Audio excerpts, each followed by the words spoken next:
das expressões, falas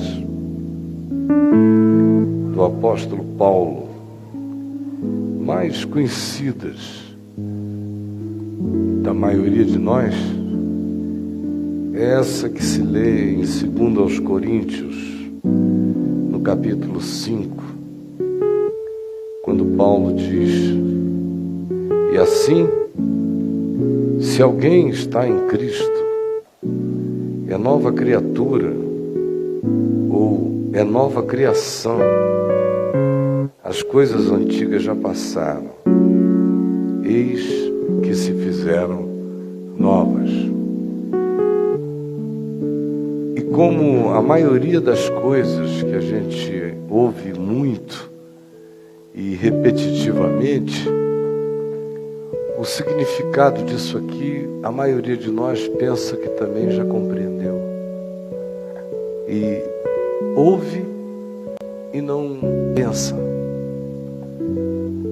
As repetições acontecem, a gente as ecoa, quase como um grito automático, mas irrefletidamente. E associamos uma expressão como essa: se alguém está em Cristo é uma nova criatura, uma nova criação, as coisas antigas já passaram, eis que tudo se fez novo.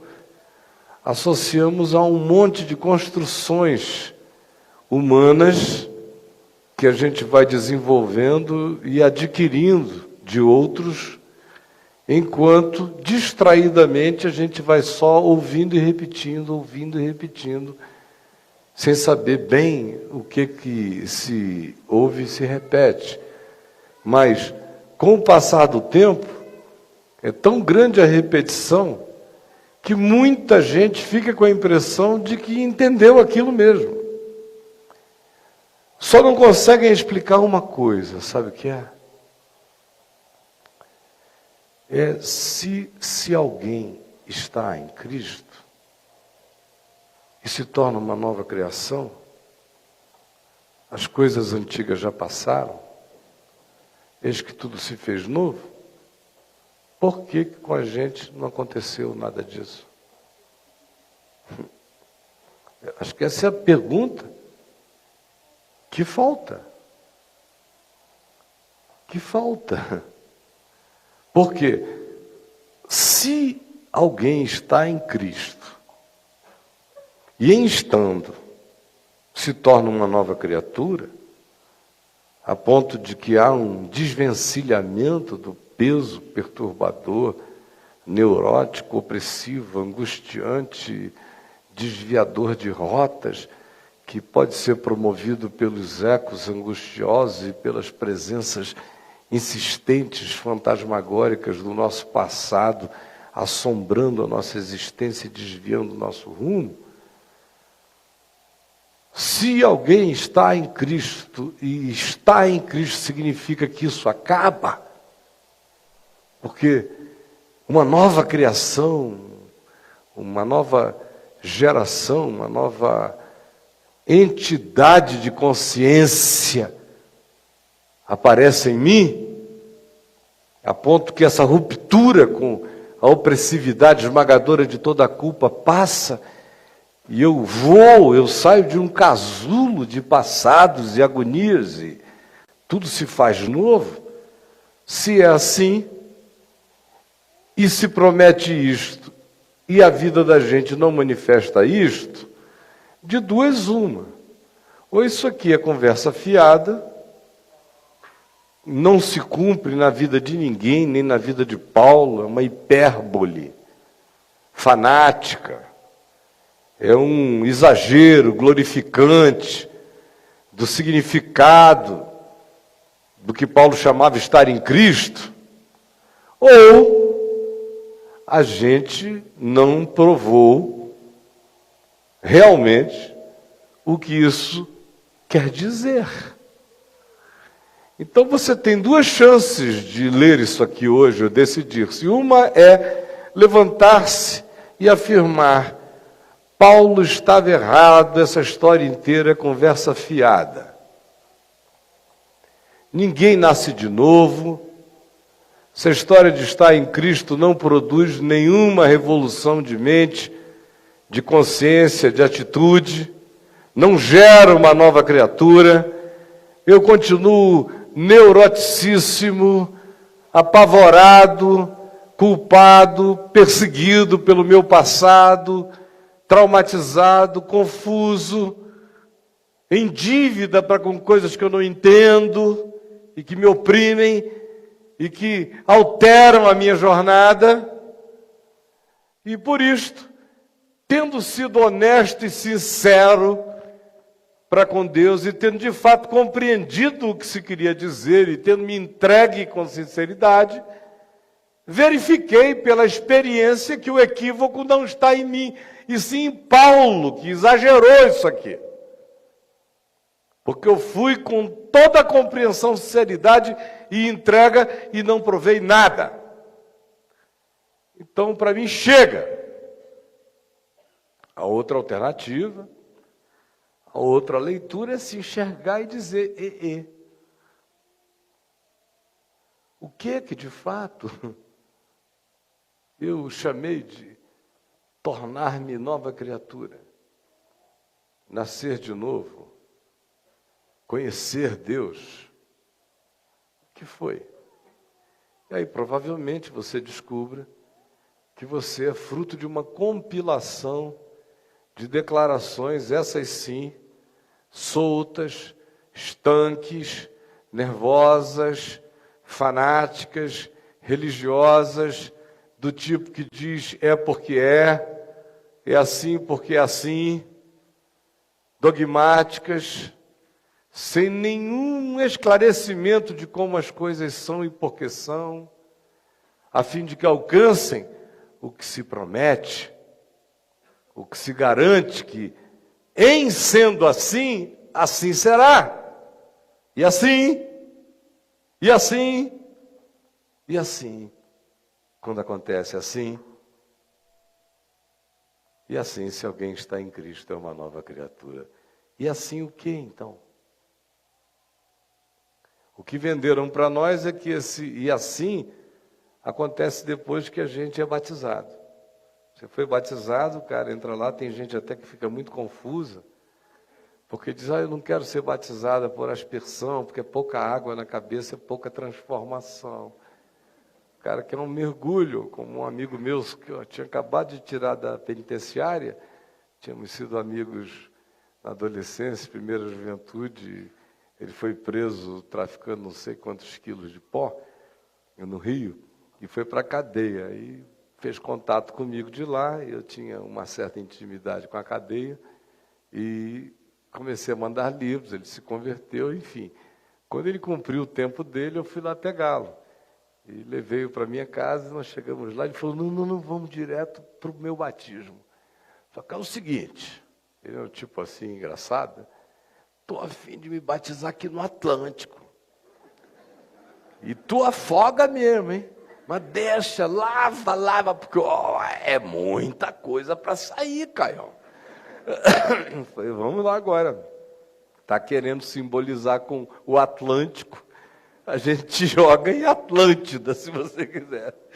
Fui lá e o batizei, porque ele não ia ter a sensação psicológica de passagem com um pouquinho de água na cabeça. Tamanho era o acúmulo na mente do homem. Então, precisou da simbolização, a gente exagera na simbolização por amor ao indivíduo buscador do significado. Mas a primeira coisa que se associa a esse novo nascimento é ao batismo. Se ensinou isso para nós no Ocidente desde sempre. E algumas religiões cristãs guardam isso como uma chave de poder. Por isso é que, em alguns desses cultos, criancinhas precisam ser batizadas assim que nascem, para não dar o azar de morrerem subitamente e irem para o limbo, como pagães que não vão nem para um lugar nem para o outro, porque sem aquela água, aquela administração, onde o produto coletado pela Gaeb é santificado para a vida eterna, estranhamente se transforma numa medicina de regeneração, todo mundo está perdido. Um outro conceito que vem na cabeça da gente sobre esse significado de novo, nascer de novo, nova criatura, nova criação, é você é batizado e você também toma ceia. E aí também, e ainda, o princípio pagão, operativo, dos elementos energizados, transubstanciados, como a hóstia que vira o corpo de Cristo, na Igreja Católica, mas nos outros cultos, ainda que se brigue contra essa ideia do ponto de vista doutrinário, não seja isso que se ensine, mas do ponto de vista da pagelança, do significado que se atribui ao pãozinho. Comer o pãozinho em pecado mata, comer o pãozinho sem pecado, como se isso existisse, te exalta. O pãozinho é o santo grau, o santo grão. É o pãozinho. Opera mudanças. Associa-se também ao fato de que a gente nasceu de novo e a coisa está em processo sendo de nós, a contribuição financeira, especialmente de 40 anos para cá, quando isso foi virando uma das condições sine qua non para que se veja o reino dos céus é botar dízimo, dar dinheiro. Sem dinheiro, ninguém entra no reino dos céus. E o reino dos céus não entra em ninguém. Aí as pessoas vão colecionando os mitos vinculados ao que opera a transformação. E você agrega a isso, tipo, não hoje, mas no passado, a leitura da Bíblia. Uma pessoa que não lesse a Bíblia todo dia não manteria nada de Deus na vida. Alguns aqui ainda nasceram nesse tempo, em que um dia, sem uma leitura bíblica, era um pedaço de salvação que se perdia. Era um naco de santificação que ia embora. O cara, se ficasse um mês com acesso à Escritura e não a lesse, ele já se sentia desviado da graça divina no passado. Alguns ecos disso ainda estão presentes entre nós hoje. E há uma quantidade imensa de outras coisas que se poderia acrescentar, todas elas fabricações humanas. Todas. Que são as que fazem o indivíduo se sentir incluído, se sentir pertencendo, se sentir regenerado. Regeneração por água na cabeça, regeneração por pão, regeneração por dinheiro e contribuição, regeneração por leitura, regeneração por frequência. Essa é a profundidade do milagre. É assim que supostamente ele acontece. Aí todo mundo entra nesse esquema, faz isso e a vida não muda. Depois que passa o período da empolgação, do entusiasmo emocional, do encontro humano, cultural e também da impressão de que agora sim, enfim, entrou-se num lugar que parece um portal. Quando você começa a dar caneladas no portal, você vai vendo que é um portão, depois você vai vendo que é uma tramela, depois vai vendo que em alguns lugares, é apenas uma porta de curral, e não um portal. Aí a decepção é imensa. Aí nesse momento em que os êxtases produzidos só na superfície da pessoa, das empolgações, dos novos encontros, novas relações, vão dando lugar às realidades do cotidiano e você começa a ver que o que você chamava de minha experiência maravilhosamente grandiosa de transformação não sobrevive a uma canelada e às contradições do encontro humano. Aí o indivíduo começa a dizer, aonde estava aquilo que eu tinha e perdi? Todo mundo aqui já viveu isso. Onde estava e eu perdi? Procure e não acha. Cadê a nova criatura? Onde ela foi? Me descobri sozinho, a nova criatura me abandonou. Foi embora. Não me explicou o que ia fazer. Nova criatura, onde estás? Aí a gente alguns ficam invocando a nova criatura que durou 6 meses na vida deles de empolgação juvenil, 6 meses de adolescência espiritual, uma empolgação de acampamento, de fase, de estação. Nova criatura, onde estás? E a nova criatura não volta e não diz para onde foi. A sua nova criatura foi embora? Onde foi parar a sua nova criatura? Você nunca mais a achou? Ninguém a acha em você também? A sua esposa olha e diz, escuta, teve um tempo que eu achei que tinha uma nova criatura em você, mas não estou achando criatura nenhuma nova em ti, criatura. Então não, só a velha criatura. O marido teve até uma certa esperança nela, e agora encontra só a avó dela nela, a mãe dela nela, o pai dela nela, o que é pior, tira mais o desejo masculino, quando o cara encontra o pai na esposa, vai chegar nela, meu Deus, meu sogro, tá lá, dá uns arrepios, dá um ruim, como o pessoal diz, né? Terrível, porque a nova criatura foi embora, ficou o sogro, a sogra, ficou ela piorada, ela invejosa, ela religiosa, ela crente. Meu Deus, sem nova criatura, mas ficando o crente, é um insuportável, né?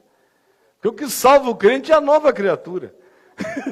Um crente sem uma nova criatura, meu Deus, é um ente pavoroso. O cara fica assim, igual a gente. Tudo crente, sem nova criatura.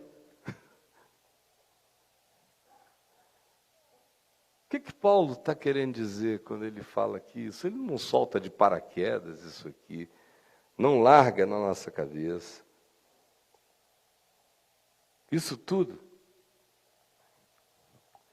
começa numa sucessão de é assim, e assim, e assim. Tem uma certa lógica operativa aqui. Verso 11 de 2 Coríntios 5 diz, e assim, conhecendo o temor do Senhor. Aí a gente chega, por exemplo, no verso 16 e diz, assim que nós daqui para frente, e aqui embaixo diz, assim, se alguém está em Cristo. Há uma sucessão de causas empurrando a gente para a nova criatura. Realidades que ou são elas que vão se implantando e fazem desabrochar na gente a nova criação, ou são elas que, inevitavelmente, quando o milagre da palavra de Deus opera o surgimento de uma nova semente no nosso coração, planta em nós, semeia em nós a semente da vida eterna.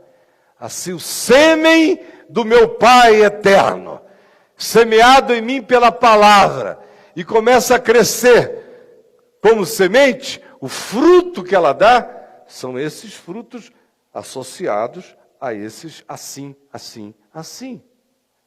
O primeiro assim aparece bem antes, na forma de expressões que aqui estão afirmadas como consciências. Sabemos,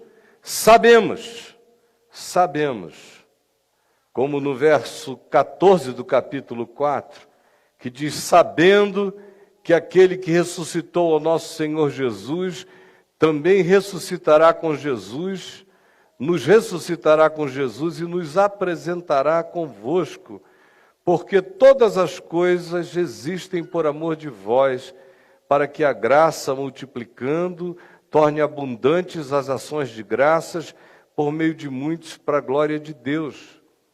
Por isso não desanimamos, pelo contrário, mesmo que o nosso homem interior se corrompa, contudo o nosso homem interior se renova de dia em dia, porque a nossa leve e momentânea tribulação no tempo presente produz para nós eterno peso de glória acima de toda comparação, não atentando nós, portanto, nas coisas que os nossos olhos veem, mas, sobretudo, naquelas coisas que estão para além do olhar imediato, porque as coisas que se veem no imediato são absolutamente temporais, as que não se vê no imediato é que são as coisas eternas. Sabemos que se a nossa casa, nosso corpo terrestre, deste tabernáculo, essa morada temporal, passageira, essa carcaça, esse casulo se desfizer, nós temos, da parte de Deus, um edifício, não uma tenda.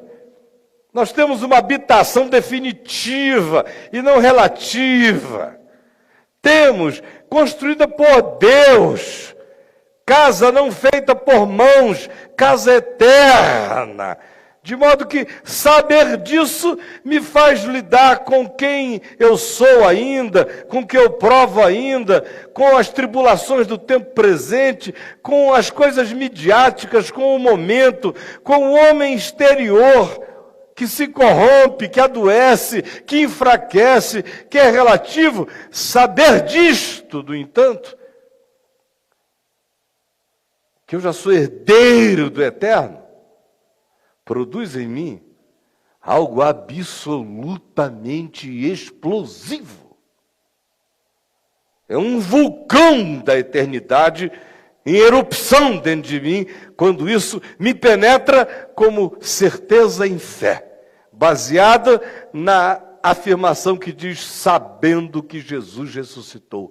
Quando eu sei que a ressurreição é fato, tudo isso se instala, esse vulcão explode. Eu creio na ressurreição. Sou filho da vida eterna. Jesus ressuscitou por mim, eu ressuscitei nele. Já estou assentado nas regiões celestiais em Cristo Jesus. Sabendo disso, eu não desanimo. Sabendo disso, mesmo que o meu homem exterior, de casca de carne, se corrompa, adoeça, se relativize, eu não esmoreço. Eu interpreto a tribulação como algo leve e momentâneo, porque eu já estou preso à consciência do eterno peso de glória. O que é pesada é a minha glória eterna. Tribulação no tempo presente é momentâneo. Eu sei disso. Sei que existe algo se renovando no meu homem interior quando a minha consciência ficou cativa da certeza do peso da glória, da eternidade. Quando eu sei que Jesus ressuscitou e que nele eu ressuscitei com ele, o meu homem interior se renova. A minha tribulação é entendida como leve, como passageira, porque o que tem peso e é eterno é o que é glorioso em mim e para mim. Sabendo disso, sabendo da metamorfose, sabendo da segurança absoluta que eu tenho, sabendo da indestrutibilidade do meu espírito, mesmo que eu gema neste tabernáculo, neste corpo, eu gemo o gemido daqueles que aspiram ser revestidos por uma habitação celeste. Não tem um dia que eu não gema o gemido de quem quer ser revestido pela glória. Nem um dia. Minha mulher sabe disso, eu sei que ela também, todo dia aspira ser revestida pelo tabernáculo eterno. A gente tem vontade de morrer? Não. Não. Tipo, quem me dera morrer hoje. Tomara que eu não entrasse em 2015, Senhor Jesus. Não, nada disso. A gente ama a vida, as pessoas, os filhos, em esperança nos netos, neles, nos filhos e nos netos, nas pessoas de boa vontade, que creem, que olham para a vida com perspectiva. Tudo isso é uma alegria. A criação, a natureza. Hoje em dia eu faço até oração dizendo, Senhor, me ajuda a ver essa árvore chegar daquela altura.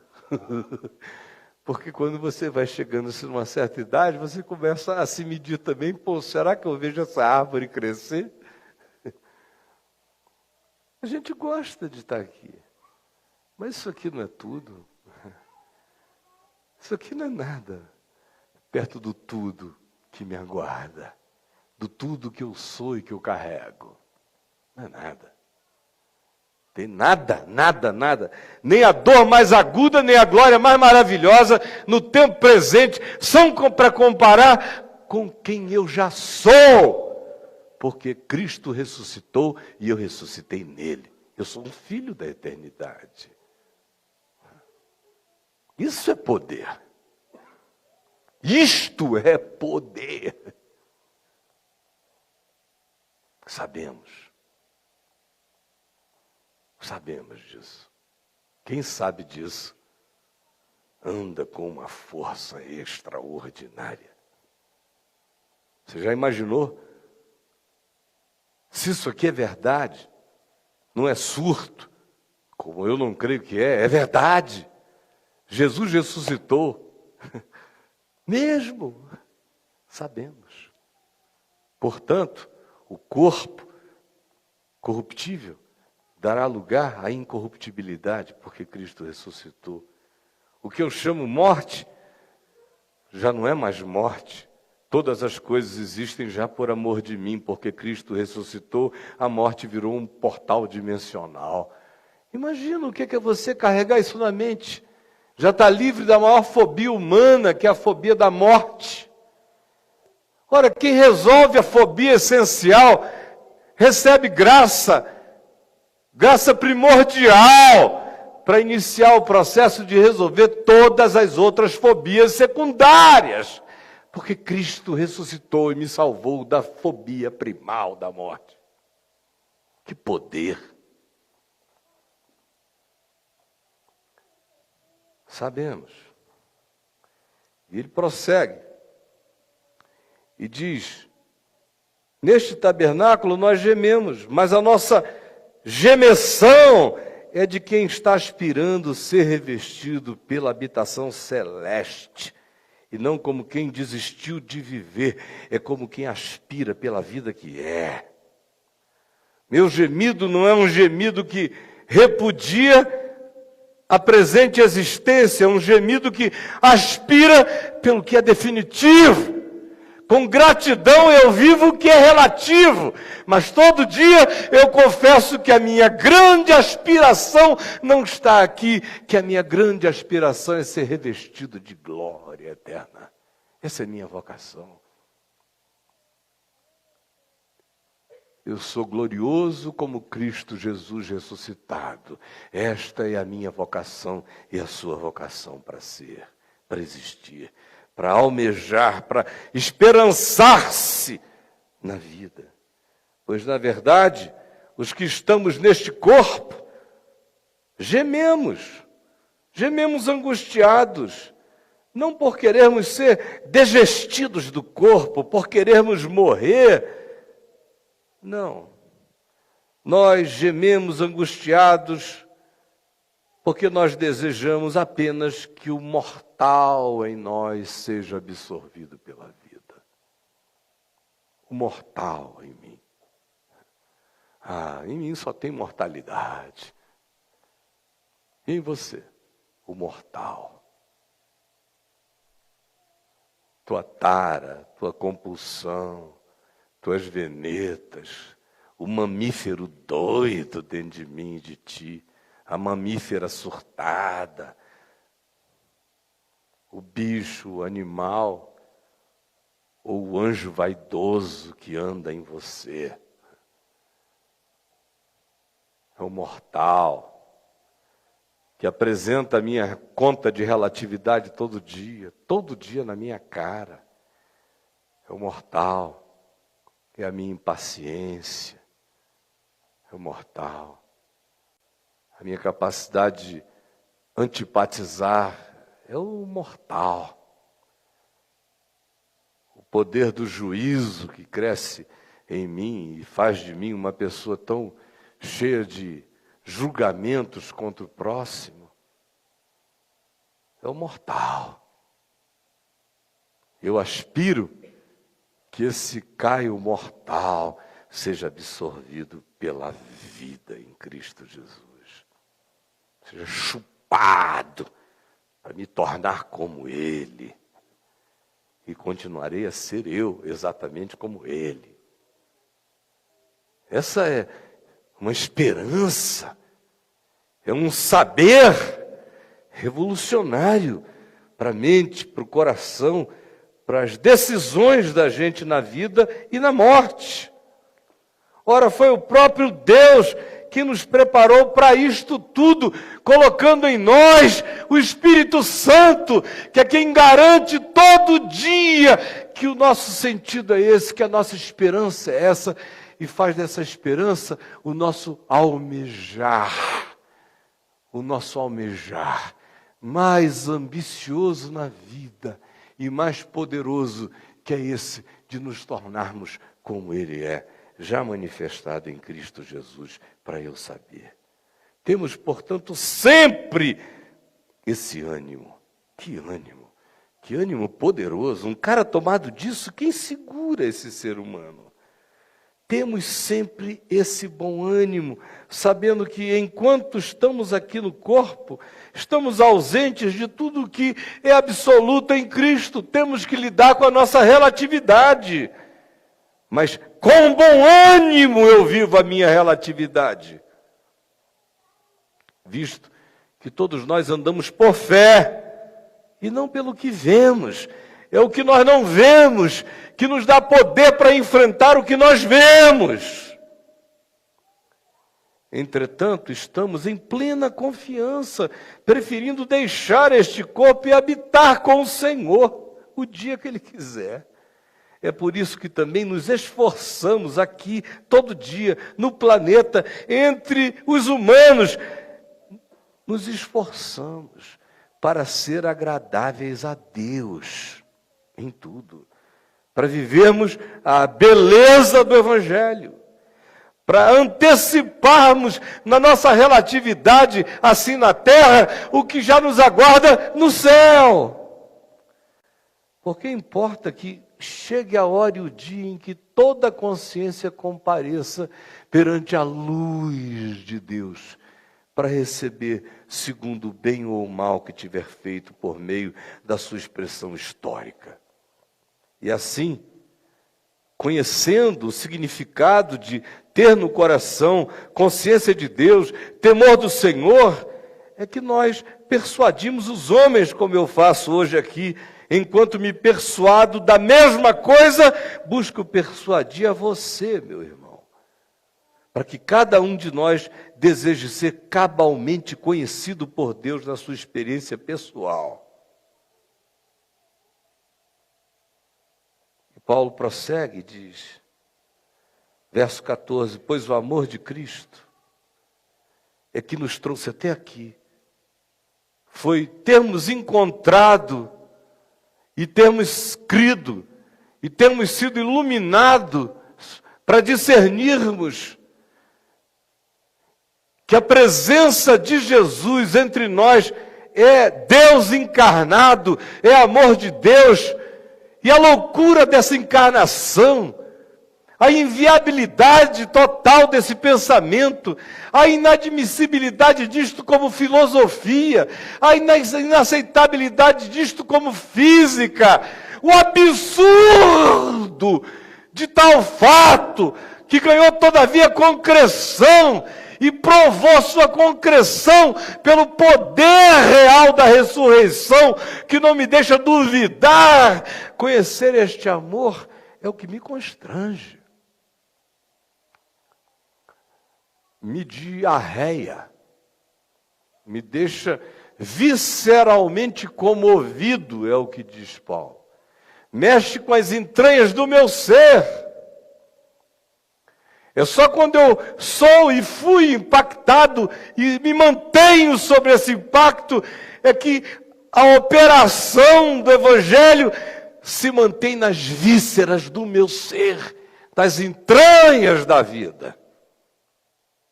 Não sem isso jamais, não sem ser assim. Isso tudo vem dessa consciência de que Ele morreu e ressuscitou por nós. E assim, nós, daqui por diante, não queremos ter relações que sejam relações animais de superficialidade, e também não queremos ter nenhum tipo de relação com Jesus, com Cristo, segundo a carne, ou seja, que se atenha a uma relação de informações sobre Jesus. Não. E ele diz, e se algum dia eu conhecia Jesus segundo a carne, o Jesus das informações, já agora eu não o conheço deste modo. Não conheço a Jesus como uma informação do Evangelho. Isso tudo que eu digo, ele diz aqui, sobre o fato dele ter ressuscitado, foi mais poderoso do que tudo, gerou em mim, quando entrou em mim como uma compreensão, gerou esse constrangimento visceral. E esse constrangimento visceral não decorre de que eu aprendi informações sobre Jesus. Não é gnosticismo, é uma experiência do meu ser com Ele. Porque a palavra da fé que me diz que a ressurreição não foi uma cenografia de magia do primeiro século, mas na ressurreição, meu corpo estava ganhando a esperança eterna e a certeza eterna, porque o corpo de Jesus ressuscitou, porque o ser integral de Jesus ressuscitou, porque a natureza da qual ele comia e se servia ressuscitou nele, porque a ressurreição dele é a ressurreição do universo, é a ressurreição da minha vida, da sua e de todas as coisas. Ora, quando isso entra em nós, e não é doutrina, não é informação, mas se impregna como uma gestação espiritual, faz nascer a nova criatura. Explode essa nova criatura. Ela brota da morte para a vida, com esse poder indestrutível. Gente, no dia que todo mundo aqui entendeu o que eu estou falando, isso é praticamente a morte de toda a terapia humana. Quando isso entra, pá, e você diz, sabemos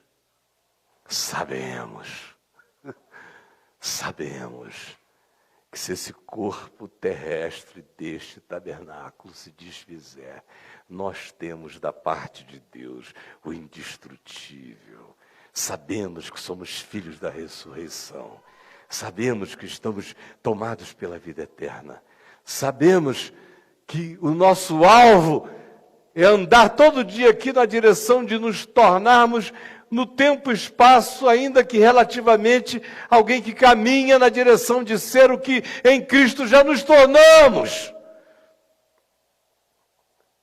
E sabendo que nem morte, nem vida, nem opressão de nenhuma natureza, nem a angústia do tempo presente, nem os gemidos, que tudo isso faz parte apenas de um processo que já tem um poder maior, indicando a certeza de que tudo que geme em nós, geme em esperança, no aguardo de sermos absorvidos pela vida. Quem quer que gema os gemidos de uma esperança que é expectante de ser absorvido pela vida da ressurreição, é mais do que vencedor em tudo. E explode neste mundo como uma nova criação. Fica doente como todo mundo? Fica. Sente tristeza como todo mundo? Sim. Sofre as dores que todos sofrem? Sofre. Mas sofre diferente.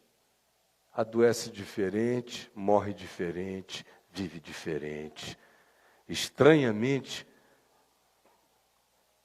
o corpo vira só um casulo.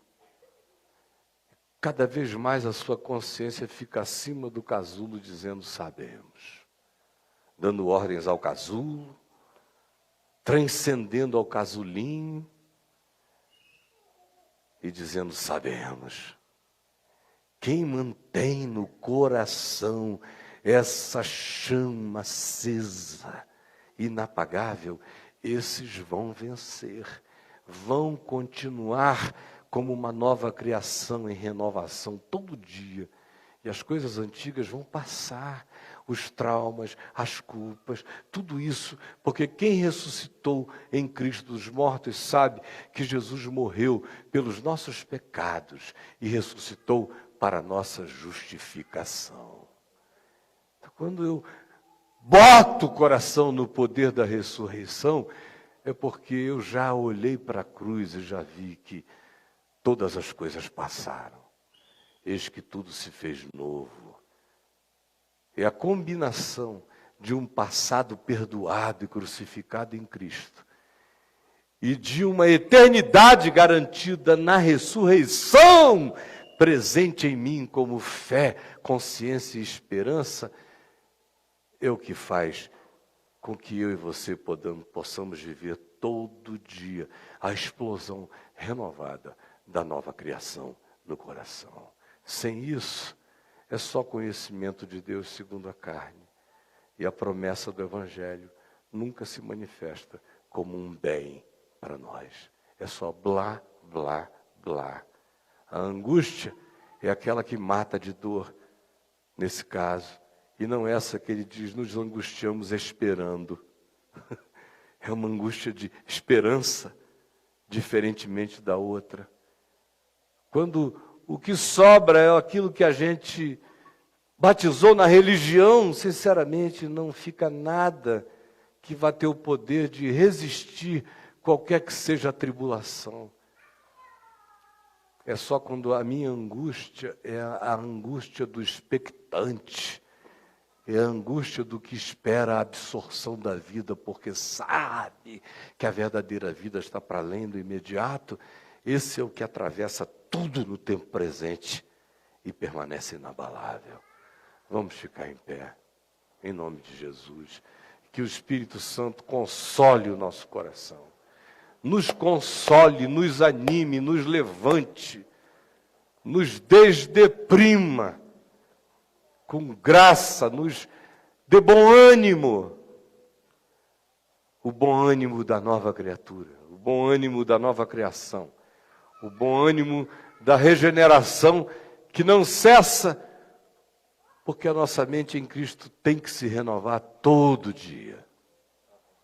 Jesus, que o Evangelho, que a esperança no Evangelho tenha nos cortado com graça, que a palavra tenha engravidado o entendimento de muitos aqui, muitos que conhecem a Jesus só segundo a carne, só segundo o catolicismo, o protestantismo, o pentecostalismo, o caminho da graça, ou a Bíblia, mas nunca o conheceram por terem se deixado abraçar e por terem abraçado e beijado a eternidade e dado o coração não a um código de doutrinas, mas a experiência real e visceral do teu amor plantado em nós, pelo qual nós andamos todos os dias, renovando a nossa atitude no temor do Senhor.